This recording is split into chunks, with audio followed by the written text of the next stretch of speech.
ইতিমধ্যেই স্যালাইন কাণ্ডকে কেন্দ্র করে গোটা রাজ্য রাজনীতি তোলপাড় এবং ইতিমধ্যেই আমরা জানি যে একজন প্রসূতি মামনি রুইদাস ইতিমধ্যেই তার প্রাণ হারিয়েছেন এই আরএল স্যালাইনের জেরে, অর্থাৎ রিঙ্গল ল্যাকটেড স্যালাইন। এ রাজ্যে এই মুহূর্তে আতঙ্কের নয়া নাম এমনটা বলা যেতেই পারে।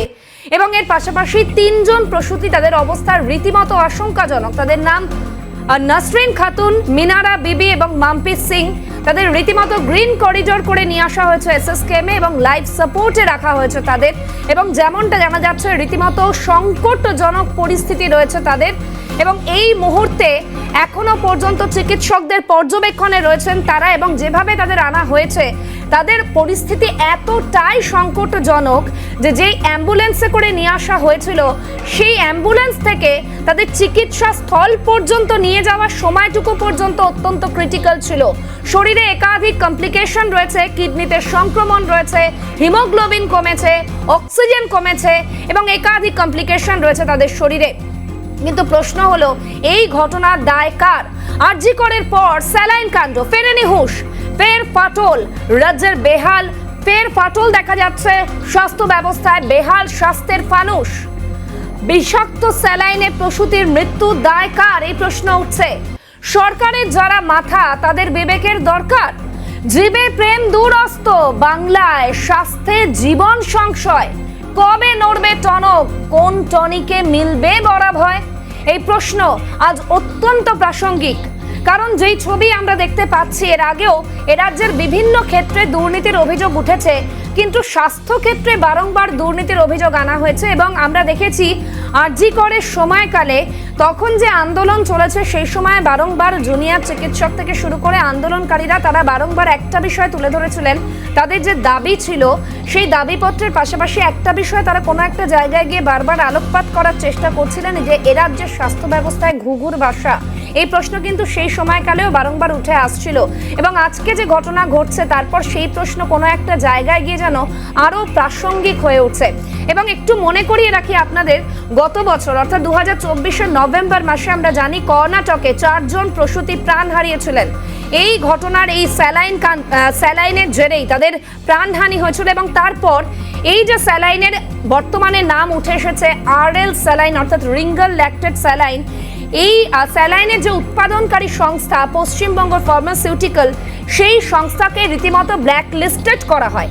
এবং কর্ণাটকের পর আমরা যদি নজর রাখি এ রাজ্যের দিকে, 10ই ডিসেম্বরও কিন্তু এই রিঙ্গল ল্যাকটেড স্যালাইনের যে উৎপাদনকারী সংস্থা অর্থাৎ পশ্চিমবঙ্গ ফার্মাসিউটিক্যালের এই স্যালাইন উৎপাদন এবং সরবরাহের ক্ষেত্রে একেবারে নির্দেশ দেওয়া হয়, বন্ধ করার নির্দেশ দেওয়া হয়। কিন্তু তারপরেও প্রশ্ন উঠছে 2025-এর জানুয়ারিতে কিভাবে একটা সরকারি হাসপাতালে এ ধরনের ঘটনা ঘটলো এবং যাতে প্রাণ হারাতে হলো একজন প্রসূতিকে।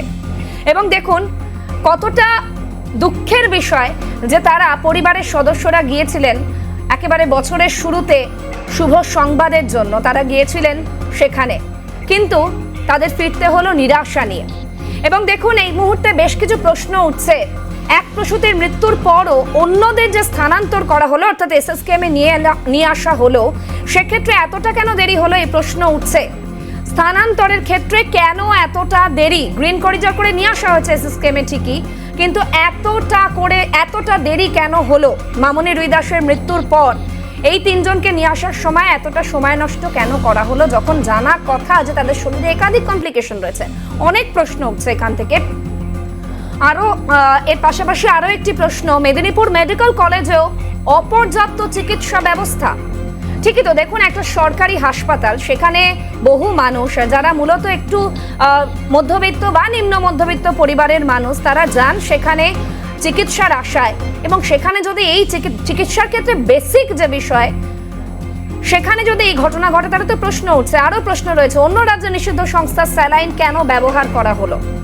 অত্যন্ত প্রাসঙ্গিক প্রশ্ন। যে কথা আপনাদের বলছিলাম, ব্ল্যাকলিস্টেড কোম্পানি করা হচ্ছে, তারপরে কেন ইউজ হচ্ছে? পশ্চিমবঙ্গ ফার্মাসিউটিক্যালের বিরুদ্ধে কি ব্যবস্থা নিচ্ছে সরকার? আর এই মুহূর্তে আমরা এখান থেকে আলোচনা এগিয়ে নিয়ে যাওয়ার চেষ্টা করব। এই মুহূর্তে আমাদের সঙ্গে রয়েছেন চিকিৎসক সজল বিশ্বাস। সজল বাবু, আপনাকে স্বাগত দ্য ডিবেট অনুষ্ঠানে। পাশাপাশি রয়েছেন বিজেপি মুখপাত্র রুবি মণ্ডল। দিদি, আপনাকে স্বাগত দ্য ডিবেট অনুষ্ঠানে। রয়েছেন রাজনৈতিক নেতা অনিন্দ সিংহ রায়। অনিন্দদা, অনেক স্বাগত দ্য ডিবেট অনুষ্ঠানে। আমি প্রথমেই সজল বাবুর কাছে যাব। সজল বাবু, অনেকগুলো প্রশ্ন তো উঠছে অবশ্যই, এবং সেক্ষেত্রে আমার প্রথমে যে প্রশ্ন করতে ইচ্ছা করছে আপনাকে, যে প্রাণ বাঁচানোর জন্য যে স্যালাইন, তাতেও এখন মৃত্যু ভয়, এবং সত্যি তো একজন প্রসূতির মৃত্যুর পরেও এতটা দেরি, এতটা টাইম নেওয়া হলো বাকিদের স্থানান্তরের ক্ষেত্রে। হ্যাঁ, এটা তো অত্যন্ত ভয়ঙ্কর ঘটনা যে আজকে প্রাণ বাঁচানোর জন্য রোগীরা আসে আমাদের কাছে, ডাক্তারদের কাছে, এবং ওষুধপত্র, স্যালাইন যাই হোক দেওয়া হয়, সেগুলো জীবনদায়ী এবং সেগুলো মানুষের জীবন বাঁচানোর জন্য। কিন্তু যেসব কারণে আজকে এই জীবনদায়ী ওষুধগুলো মারণমুখী হয়ে পড়ছে, মানুষকে মেরে ফেলছে, মৃত্যুর দিকে ঠেলে দিচ্ছে, সেটার জায়গাগুলো মানে এর থেকে দুর্ভাগ্যজনক বা এর থেকে ক্ষতিকর আর কিছু হতে পারে না সমাজের মধ্যে। এখানে যে ঘটনাগুলো ঘটেছে, এই যে রিঙ্গারল্যাক্ট স্যালাইন, সেটা তো সকলেই এখন জানে যে ইতিমধ্যেই সেটা কিন্তু কয়েকটা রাজ্যে কিন্তু ব্যান করেছে। কর্ণাটক রাজ্য তো করেইছে, আরো কতগুলো রাজ্য কিন্তু ব্যান করে দিয়েছে। তা সত্ত্বেও এই পশ্চিমবঙ্গ ফার্মাসিউটিক্যাল কোম্পানি, যেটা হচ্ছে উত্তর দিনাজপুরে অবস্থিত, তার যে প্রোডাকশন গুলো চলছে, এখানে বলা হচ্ছে যে 10ই ডিসেম্বর উৎপাদন বন্ধ করার জন্য তারা একটা নির্দেশ দেয়, অর্থাৎ ড্রাগ কন্ট্রোল থেকে উত্তরবঙ্গের শাখা থেকে নির্দেশ দেওয়া হয়। এবং তার পরবর্তীতে আমরা দেখি যে রাজ্য স্বাস্থ্য দপ্তর, তার যে ভূমিকা ছিল, সেই ভূমিকাটা কিন্তু অত্যন্ত নেতিবাচক একটা ভূমিকা। কারণ হচ্ছে যে ওষুধগুলোর আজকে এই ধরনের রিয়াকশন, এমন অ্যাডভার্স রিয়াকশন হচ্ছে যাতে মানুষ মারা যাচ্ছে, সেইটাকে যে বন্ধ করার যে প্রক্রিয়া, সেটা কিন্তু স্বাস্থ্য দপ্তর থেকে সেই নির্দেশিকা কিন্তু দেওয়ার কথা। এবং যে ওষুধগুলো বিভিন্ন হাসপাতালে একদম পেরিফেরি লেভেল পর্যন্ত তো গেছে, সেই জিনিসগুলোকে তুলে নেওয়ার প্রক্রিয়া কিন্তু স্বাস্থ্য দপ্তরের পক্ষ থেকে করার কথা। কারণ স্বাস্থ্য দপ্তরের নির্দেশিকা ছাড়া কিন্তু এই পেরিফেরিতে যখন কোনো একজন ডাক্তার ওটাকে কিন্তু বন্ধও করতে পারে না, চালুও করতে পারে না, যেমন চলে সেটাই চলার কথা। কিন্তু এখানে দেখুন কিরকম দায়িত্ব জ্ঞানহীনতার পরিচয় দিয়েছে স্বাস্থ্য দপ্তর। এখনো পর্যন্ত আমরা বলছি, এখনো পর্যন্ত এই ওষুধগুলো ব্যবহার করা যাবে না, সেই মর্মে কোনো নির্দেশিকা কিন্তু স্বাস্থ্য দপ্তরের নেই, এখনো পর্যন্ত নেই। গত 7ই জানুয়ারি যে নির্দেশিকা দেওয়া হয়েছিল, সেখানে বলা হয়েছিল যে ফার্দার যে ওষুধগুলো, সেই ওষুধগুলোকে একেবারে সজলবাবু, এটাই তো প্রশ্ন, অন্য রাজ্যে ব্ল্যাকলিস্টেড কোম্পানি স্যালাইন কেন ব্যবহার হচ্ছে, এবং এটা সরকারি হাসপাতালে? সেটাই তো, মানে আমাদের রাজ্যের মানে এতটাই এরা মানে শুধু নৈরাজ্য শুধু বলবো না, এটা জনগণের স্বাস্থ্য নিয়ে এতটাই চিনিমিনি খেলে যে আজকে এতদিন পরেও একজন মারা গেল, 3জন পশুকেই গতকাল ট্রান্সফার করতে বাধ্য হয়েছে। কারণ হচ্ছে মেদিনীপুর মেডিকেল কলেজ 21 বছরের পুরনো মেডিকেল কলেজ, অথচ সেখানে একটা নেফ্রোলজি ইউনিট, ইকুইপড ইউনিট নেই, এবং সেখানে সিসিইউ কেয়ার মানে লেভেল 2 লেভেল 3 কোনো সিসিইউ কেয়ার সেখানে নেই, যার ফলে আজকে বাধ্য হয়েছে তাকে রেফার করতে। আজকে এই প্রশাসনের গাফিলতিতে, সরকারের গাফিলতিতে, এই স্যালাইনের থেকে প্রতিক্রিয়ার ফলে আজকে মানুষ আজকে মৃত্যুর মুখে চলে যাচ্ছে, আশঙ্কাজনক অবস্থা। আবার তার ট্রিটমেন্ট করার জন্য যে ব্যবস্থা, সেটাও সেখানে নেই, এবং সেখানে বলা হচ্ছে যে 100% কাজ নাকি হয়ে গেছে হাসপাতালগুলোতে। এটা তো তার নমুনা, তাহলে তাকে রেফার করা হলো। এইবার এখানে কোশ্চেন হচ্ছে যে রাজ্য সরকারের যে দায়িত্বটা ছিল, যে ইমিডিয়েট একটা সার্কুলার জারি করে এই ওষুধগুলোকে যাতে কোথাও ব্যবহার না করা হয়, এবং যা যা ওষুধ কোথায় কোথায় গেছে সেইগুলোকে তুলে নেওয়া, এটা কিন্তু এখনো পর্যন্ত করেনি, আমরা বলে দিচ্ছি। একমাত্র RG Kar medical college, SSKM medical college local ভিত্তিক, তারা একটা সার্কুলার দিয়েছে, ওই হাসপাতালে ব্যবহার করা যাবে না বলে তারা সার্কুলার দিয়েছে, কিন্তু রাজ্য সরকারের সার্কুলার কিন্তু কোথাও নেই। তাহলে এইটার আমরা দাবি করেছি সার্ভিস ডক্টরস ফোরামের পক্ষ থেকে, যে ইমিডিয়েট সার্কুলার দেওয়া হোক যে এই ওষুধগুলো ব্যবহার করা যাবে না। এখানে সব থেকে গোড়ার কথা যেটা, আমাদের ওষুধপত্র, স্যালাইন যাই বলুন না, মেডিকেল ইকুইপমেন্ট যাই বলুন না কেন, এইগুলো প্রকিউরমেন্টের ক্ষেত্রে যে এখানে মানে ঘুঘুর ভাষা যেটা হয়ে আছে টেন্ডার প্রকিউরমেন্টের জায়গায়, যেখানে মানে প্রচুর অঙ্কের কাটমানি যে খাওয়া চলে, তার পরিণতিতে আলটিমেট কিন্তু এই সব জিনিসের যে কোয়ালিটি কিন্তু দেখার জায়গা নেই, জায়গা থাকে না। এবং এখানে যে কোনো ড্রাগের কোয়ালিটি কন্ট্রোলের একটা ব্যবস্থা থাকার কথা। সেখানে নতুন একটা ড্রাগ যখন সরবরাহ করা হচ্ছে তার আগে আজকে আমাদের সেন্ট্রাল ল্যাবরেটরিতে সেটা টেস্ট হবে, টেস্টের পরে সেটা পাস করলে তবেই সেটা ছাড়পত্র পেতে পারে। কিন্তু আমাদের রাজ্যের সিস্টেমটা কি আছে, আমরা এখানে যে ওষুধগুলো ব্যবহার করি সেই ওষুধগুলোর ক্ষেত্রে আমরা দেখি যে আমরা বিভিন্ন ক্ষেত্রে দেখতে পাচ্ছি কখনো তো রোগীদের প্রাণ নিয়ে রীতিমতো ছিনিমিনি খেলা হচ্ছে এইভাবে, কখনো দেখতে পাচ্ছি মেয়াদ উত্তীর্ণ ওষুধ যাচ্ছে, বিভিন্ন ধরনের ঘটনা ঘটছে এবং কখনো কখনো আবার প্রশাসনের গাফিলতির শিকার তো চিকিৎসকদেরও হতে হচ্ছে, তাই নয় কি? একদম এটাই হচ্ছে মানে ফ্যালাসির জায়গা। দেখুন এই যে ঘটনাটা ঘটেছে এখানে স্কেপবোর্ড কাকে করা হবে? যে ডাক্তার বা যে নার্স স্যালাইনটা চালিয়েছিল তাকে একটা সাসপেন্ড করা হবে বা তাকে একটা কিছু পানিশমেন্ট দেওয়া হবে। কেন তারা দেখলেন না বিষয়টা, না দেখে কেন তারা দিলেন?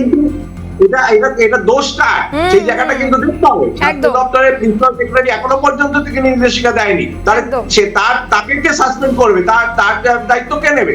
এটা কিন্তু আমরা জানিয়েছি যে ইমিডিয়েট বিচার বিভাগীয় তদন্ত করতে হবে, কারণ এর পেছনে অনেক বড় চক্র কাজ করছে। একেবারে সজল বাবু একটু সঙ্গে থাকতে বলবো, একটু অনিন্দদার কাছে যাব। অনিন্দদা, এতগুলো প্রাণ কেন যেতে হলো এবং বাকি তিনজনের অবস্থাও সংকটজনক। বারবার আমরা দেখতে পাই প্রাণ যাওয়ার পর তারপর হুঁশ ফেরে প্রশাসনের, বারবার কেন একই ঘটনার পুনরাবৃত্তি রাজ্যে? অনিন্দদা, প্রথমত কথা বলি যে ঘটনাটি ঘটেছে সত্যি অত্যন্ত দুঃখজনক ঘটনা, এর নিন্দে নিঃসন্দেহে সকলেই করছি আমরা, এবং রাজ্য সরকার এই তদন্ত কমিটি করেছে এবং আজকে সেই তদন্ত রিপোর্ট জমা দেওয়া হবে।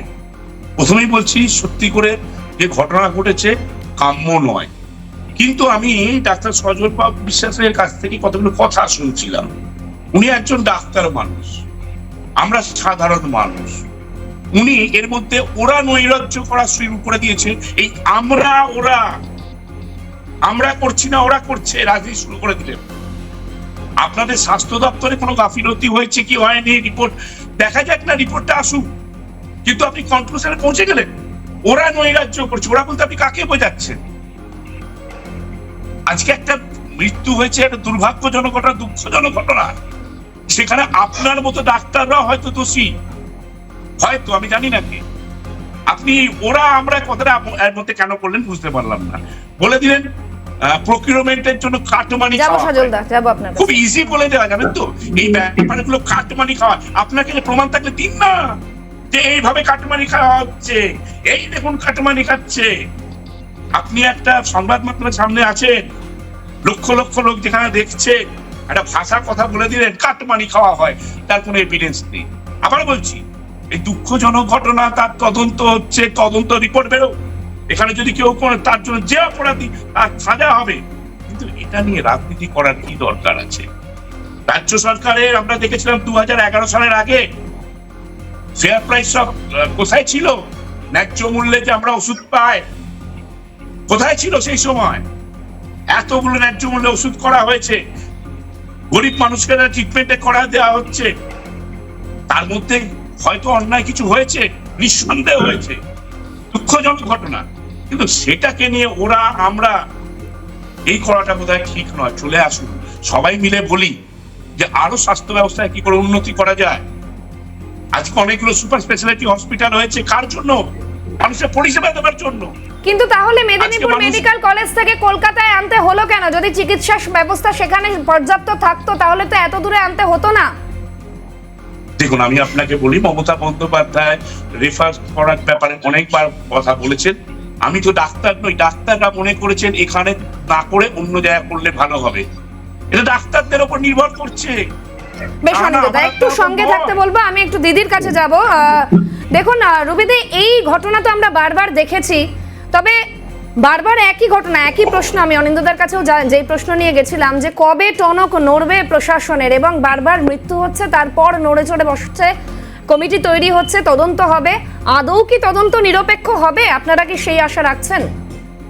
না, আমরা একদমই সেরকম কোনো আশা রাখি না। কারণ দেখুন 2023 সালে 8টি প্রসূতি এসএসকেমে মারা যায় এই সেম কজে, এবং কর্ণাটকও এই ওষুধটিকে একদম পুরোপুরি ব্ল্যাকলিস্টেড করে দিয়েছে।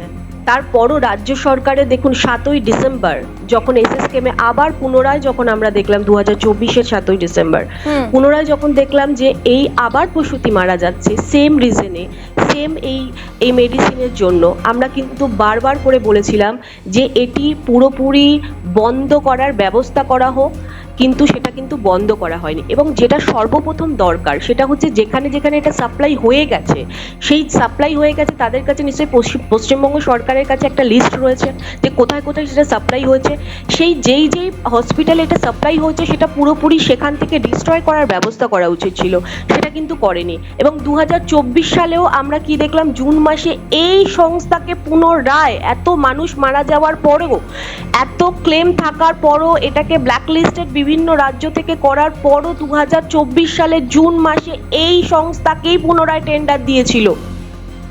এবং এটা ভাববার বিষয় যে এই রাজ্য সরকার বারবার সেম ভুল করছে এবং কোথায় কোথায় কোন কোন জেলার কোন কোন হাসপাতালে এই যে স্যালাইনটা দেওয়া হয়েছে সেগুলো এখন অবধি ডিস্ট্রয় করা, সেখান থেকে যাতে না যায়, কোথাও যদি কিছু থেকে থাকে সেগুলো কোথায় রয়েছে সেগুলো মানে হসপিটালে জানানো উচিত, ম্যানেজমেন্টেরও জানানো উচিত হসপিটালে যে এখানে এগুলো রয়ে গেছে, সেগুলো তাদেরও দেখা উচিত। আমি বলবো সরকার এবং হসপিটাল ম্যানেজমেন্ট দুটোই একসাথে কিন্তু এই বিষয়টা কিন্তু গুরুত্ব সহকারে দেখা উচিত। কারণ একজন মা নিজের সন্তান প্রসব করছে, যখন এই প্রসবের যন্ত্রণা তাকে এই মেডিসিনটা দেওয়া হচ্ছে, এই ল্যাকটিক স্যালাইনটা দেওয়া হচ্ছে, সুতরাং একজন সন্তান মানে যখন সে প্রসব করার পর একজন সন্তান তার মাকে হারিয়ে ফেলছে একেবারে, এবং মাকে চেনার আগেই মাকে হারিয়ে ফেলছে। সজল বাবু দেখুন, বন্ধের নির্দেশের পরেও আমরা দেখলাম কোনো হাসপাতালে ব্যবহার করা হচ্ছে কিনা এ বিষয়টা একটা যাচাইকরণের বন্দোবস্ত থাকা কি উচিত ছিল না? তাহলে তো এই ঘটনা এড়ানো যেত। একদমই, এটাই তো বলতে চেয়েছিলাম। অরিন্দবাবু হয়তো রাজনীতি করেন বলে তার সবকিছুর মধ্যে রাজনীতি দেখেন, রাজনৈতিক দৃষ্টিভঙ্গি থেকে দেখেন বলেই এটা ওরা বলতে আমি সরকারকে বুঝিয়েছি, আমি কোনো রাজনৈতিক দলকে বুঝাইনি, সে যে রঙেরই সরকার হোক না কেন সব জায়গায় একই কাজই করে। অর্থাৎ এখানে সরকার প্রশাসন তার যে দায়িত্ব ছিল সেই দায়িত্বটা কিন্তু তারা পালন করলো না। এটা যদি পালন করতো তাহলে কিন্তু আজকে এই ঘটনাটাই ঘটতো না। কারণ ফেব্রুয়ারি মাসে কর্ণাটকে এই ঘটনা ঘটেছে এবং তার জুন মাসে আবার এক্সটেনশন পাচ্ছে এই একই কোম্পানি। এর থেকে দুর্ভাগ্যজনক আর কিছু হয় না। এবং এখানে শুধু দুর্ভাগ্য নয়, এখানে কোনো ইন্টেনশন না থাকলে ওই কোম্পানিকেই পাইয়ে দিতে হবে, এই ইন্টেনশনটা থাকে বলেই, কম্পালশনটা আছে বলেই কিন্তু আজকে তাকে পাইয়ে দেওয়া হয়েছে। এবং তার পেছনে কাটমানি না থাকলে এই জিনিস হয় না। এরকম প্রচুর বুড়ি বুড়ি তথ্য আমাদের কাছে আছে। অরিন্দবাবু যদি চান আমরা মিডিয়ার সামনে আমরা তুলে ধরতে পারি। এই আজকে আরজিকর মেডিকেল কলেজে সন্দীপ ঘোষের যে কাণ্ড কারখানা ঘটেছে, সেখানে যে এক্সপায়ারি ডেটের ওষুধ এবং জাল ওষুধ যেগুলো তার নিউ প্যাকেজে মোড়কে আবার বাজারজাত করা হয়েছে, সেটার প্রচুর প্রমাণ রয়েছে, সেগুলো আমরা তুলে ধরতে পারি। উনি যদি বলেন আমি এখানে তুলে ধরতে পারি। তাহলে এই জিনিসগুলো চলছে বলেই আজকে কিন্তু এত নিম্নমানের ওষুধ দমদমা বাজার আমাদের এই রাজ্য, এমনকি গোটা দেশের সব জায়গায় আছে। এখানে শুধুমাত্র আমাদের রাজ্যেই আছে তা নয়, অন্য জায়গাতেও আছে। তার অন্য জায়গায় কিছু কিছু ভূমিকা তার সরকারের হয়তো আছে, তারা হয়তো ইমিডিয়েট সেগুলোকে বন্ধ করে দেয়। আমাদের রাজ্য সেটাও বন্ধ করে না। এতটাই বেপরোয়া, এতটাই লাগামহীন, আজকে মানুষের জীবন নিয়ে এতটাই চিনিমিনি খেলা চলছে। এই জায়গা থেকেই আমরা বলতে চাইছি। আর এই যে তদন্তের যে ব্যাপারটা, এই তদন্তের ব্যাপারটা আমাদের বুঝতে হবে। এটা একটা মেটারনাল ডেথ অডিট হচ্ছে এবং একটা তদন্ত কমিটি স্বাস্থ্য ভবন তৈরি করেছে। এই মেটারনাল ডেথ অডিট মানে কিন্তু এদের কোনো পিউনিটিভ অ্যাকশন নেওয়ার কোনো রকম ক্ষমতা নেই, ক্ষমতা দেওয়া হয় না। এদেরকে যেটা দেওয়া হয় যে কি কি গ্যাপ হয়েছে মৃত্যুর জন্য, সেই গ্যাপ গুলোকে অ্যানালাইসিস করা, ভবিষ্যতে যাতে সেগুলোকে প্রয়োগ করা যায়, বা সেই ইনফ্রাস্ট্রাকচার হোক বা কোনো ব্যক্তির গাফিলতিতে হোক, সেইগুলোকে সংশোধন করে আবার নতুন যাতে পরবর্তীতে এটা না হয় সেটা দেখা। কিন্তু এই ঘটনার সিভিয়ারিটিটা এতটা গভীরে রয়েছে, এটা শুধুমাত্র এই মেটারনাল ডেথ অডিট টিম দিয়ে এটা কিছু করতে পারবে না। এই কারণেই আমরা বলেছি যে এর সাথে এই যে জাল ওষুধ চক্র চলে, এই যে ওষুধ নিয়ে যে কালোবাজারি চলছে, এইটা ধরতে গেলে এটা উচ্চ পর্যায়ের তদন্ত দরকার। এই জন্য আমরা বিচার বিভাগীয় তদন্ত চেয়েছি। আমরা মুখ্যমন্ত্রীকে চিঠিও করেছি, বিচার বিভাগে তদন্ত করা হোক। বিচার বিভাগে তদন্ত হয়ে বেরিয়ে আসবে যে ওষুধগুলো কেন বন্ধ করা হয়নি, কি কারণে, জানার পরেও আজকে তাকে এক্সটেনশন দেওয়া হয়েছিল এবং কি কি হয়েছে সেগুলো বোঝা যাবে। অতএব এই এটা মেনে নিক যে হ্যাঁ আজকে ট্রান্সপারেন্টলি সমস্যা হলে বেরিয়ে আসুক যে কি কারণে ঘটেছে, ঘটনাটা কোথায় উৎপত্তি হয়েছে সেটা সজলবাবু একটু সঙ্গে থাকতে বলবো। আমি অনিন্দদার কাছে যাওয়ার চেষ্টা করবো। অনিন্দদা, কিছুক্ষণ আগে আপনি একটু প্রমাণ সংক্রান্ত কথা বলেছিলেন, তো সেক্ষেত্রে এর আগেও ভুরি ভুরি প্রমাণ কিন্তু মিলেছে বিভিন্ন জায়গায়। চিকিৎসকরাও যেমন তারা বলেছেন, উত্তর দিনাজপুর থেকে শুরু করে কোচবিহার বিভিন্ন প্রান্ত থেকে অভিযোগ উঠে এসেছে। মেদিনীপুরে এর আগেও আমরা ছবি দেখিয়েছিলাম, মেয়াদ উত্তীর্ণ ওষুধ দেওয়া হচ্ছে। এবার আরএল স্যালাইন তত্ত্ব উঠে আসলো। এই যে এতগুলো ঘটনা ঘটলে, আরজি করেও তো একটার পর একটা ঘটনা ঘটেছে, ব্যবহৃত যে তুলো সহ বিভিন্ন জিনিস পাওয়া গিয়েছে এবং তখনও চিকিৎসকরা বহু অভিযোগ এনেছিলেন এবং স্বাস্থ্যক্ষেত্রে যে ঘুঘুর বাসা সেই অভিযোগও আনা হয়েছিল। প্রশাসনের তরফে তারপর কি কোনো পদক্ষেপ নেওয়া হয়েছে? আর কত প্রমাণ পেলে তবে পদক্ষেপ নেওয়া হবে? আমি একটা কথা বলি, আপনি বললেন ভালো মতোই। আরজি করে আমরা দেখেছিলাম রক্তমাখা গ্লাভস, সেই রক্তমাখা গ্লাভস নিয়ে আন্দোলন, জং ধরা কাঁচি, সেটা নিয়ে কত আন্দোলন। পরবর্তীকালে দেখা গেল রক্তমাখা গ্লাভসে রক্তরে দাগই নেই, রক্তই ছিল না। এখন আমি বিতর্কে যাচ্ছি না, আমার বক্তব্য খুব স্পষ্ট। আমার ডাক্তারবাবু, ডাক্তার সজল বিশ্বাস, উনি জানেন, উনি আরজি করে কোনো এক ডাক্তারকে ওনার পছন্দ কি অপছন্দ আমি জানি না, নাম নিলেন। আচ্ছা ডাক্তারবাবু, একটা কথা বলুন তো, ওখানে কি ওষুধ ব্যবহৃত হবে না হবে সেটা সেন্ট্রালি ওপেন টেন্ডার করা হয়, নাকি যে হসপিটালের প্রিন্সিপাল তিনি ব্যবস্থা করেন? ওখানে দুটো সিস্টেম আছে। একটা সিস্টেম হচ্ছে আমাদের সেন্ট্রালি একটা ড্রাগ প্রকিউরমেন্টের ব্যবস্থা আছে, আমাদের সেন্ট্রাল মেডিকেল স্টোরস আছে, সেখান থেকে ড্রাগ প্রকিউরমেন্টের টেন্ডার গুলো হয়, সেখান থেকে একটা ম্যাক্সিমাম ওষুধ যায়। আর একটা পার্ট হচ্ছে লোকাল অথরিটি টেন্ডার করতে পারেন, লোকাল অথরিটি সেটা টেন্ডার করে কেনেন। মেডিকেল কলেজগুলোর ক্ষেত্রে বা বড় হাসপাতালগুলোর ক্ষেত্রে সেই স্বাধীনতা রয়েছে, তারা সেটা করতে পারে। কিন্তু ছোট হাসপাতালগুলো সেই স্বাধীনতা নেই, তারা একমাত্র সেন্ট্রাল থেকে যেগুলো সাপ্লাই যায় সেগুলোই ব্যবহার করতে পারে। অতএব এখানে প্রিন্সিপালেরও একটা ক্ষমতা আছে, তারাও করতে পারে, আর সেন্ট্রাল মেডিকেল স্টোর থেকেও সাপ্লাইটা হয়।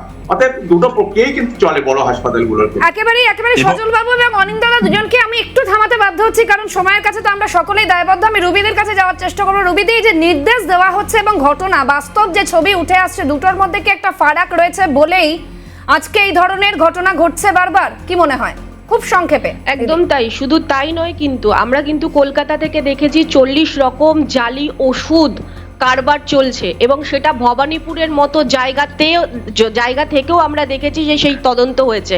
কেন্দ্র এবং রাজ্য সরকারের দুজনের উভয়ের ক্ষেত্রেও আমরা দেখেছি যে ক্যান্সার, ডায়াবেটিসের নকল ওষুধ কিন্তু উদ্ধার হয়েছে। এবার বিষয়টা হচ্ছে, এত রমরমা কালোবাজারি, এত জালি ওষুধ পশ্চিমবঙ্গে চলছে কি করে এবং রাজ্য সরকারের কাছে কেন কোনো খবর নেই? আমি অনিন্দ, তৃণমূলের মুখপাত্র এক্ষুনি ডাক্তারকে যে কথাটা বলছে, আমি একটাই কথা বলবো, আপনার বাড়িরও কিন্তু রাজনৈতিক নেতা হতে পারে। হ্যাঁ, দেখুন, আপনার বাড়িরও এরকম কোনো সিচুয়েশন হতে পারে। আপনারা কেন এই ধরনের জিনিসটাকে গুরুত্ব সহকারে দেখছেন না? এই বিষয়টা অত্যন্ত গুরুত্ব। প্রতিটি বাড়িতে এই সিচুয়েশন আসবেই যে কেউ না কেউ প্রেগন্যান্ট হবে, তাকে হসপিটালে যেতে হবে। আপনারা এই বিষয়টাকে সিরিয়াসলি দেখুন। আপনারা ডাক্তারদের এগেইনস্টে একেবারে রুবিদি, অর্থাৎ সিরিয়াসলি বিষয়টা নেওয়ার সময় এবার এসে গেছে, নয়তো এই ধরনের প্রাণহানির ঘটনা বারবার। এবং এখান থেকেই প্রশ্ন উঠছে, কবে নড়বে টনক, কোন টনিকে মিলবে বরাবর? এই প্রশ্ন আমরা তুলছি। আজকে দ্য ডিবেটের সময় একেবারেই শেষ হয়ে গেছে। আমি ধন্যবাদ জানাই সজল বাবু আমাদের সঙ্গে থাকার জন্য, রুবিদিকেও ধন্যবাদ জানাই এবং অনিন্দদা, তিনজনকেই ধন্যবাদ জানাই দ্য ডিবেট অনুষ্ঠানে আমাদের সময় দেওয়ার জন্য। দ্য ডিবেট এখানেই শেষ করছি, তবে দিনভর সমস্ত গুরুত্বপূর্ণ খবরের জন্য আপনাদের নজর থাকুক ক্যালকাটা নিউজে।